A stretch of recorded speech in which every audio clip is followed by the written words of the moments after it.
Hello, girls and boys. Welcome to Storytime Fun. I dedicate this next book to my energetic and super fun grandchildren, Ethan, Denver, Summer, and Violet.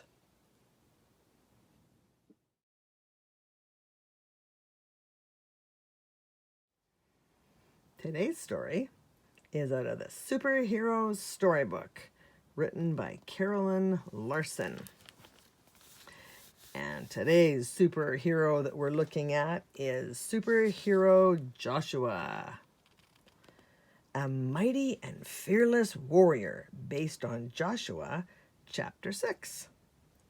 The Israelites were camped outside the city of Jericho. It was the biggest city in the land of Canaan, the land that God promised to give them to be their new home.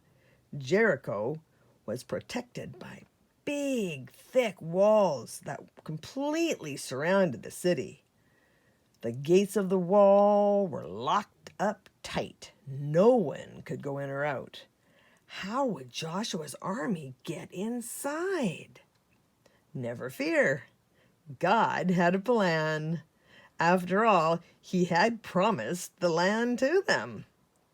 Joshua, I will help you capture the city of Jericho, God said. Do exactly what I tell you to do. God told Joshua to do this. March your army all around the city of Jericho once a day for 6 days.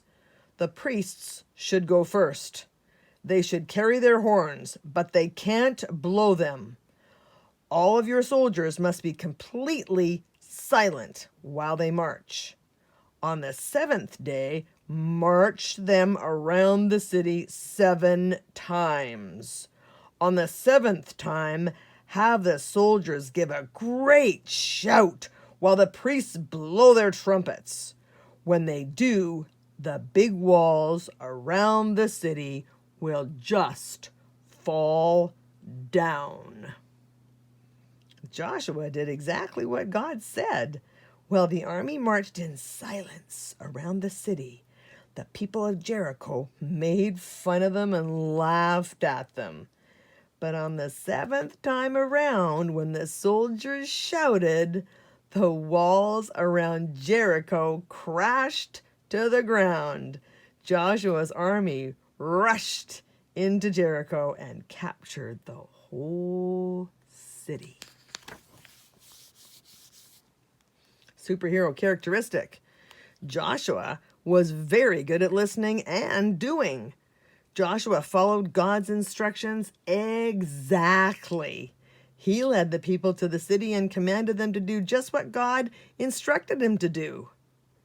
Superhero tip. When God gives you instructions, and the Bible is full of instructions, it is very important to follow those instructions exactly. Don't try to add your own instructions to what God says. Obey him and see what wonderful things he does for you. Teach me to do your will, for you are my God. Psalm 143, verse 10. Well, that's it for today. See you next time.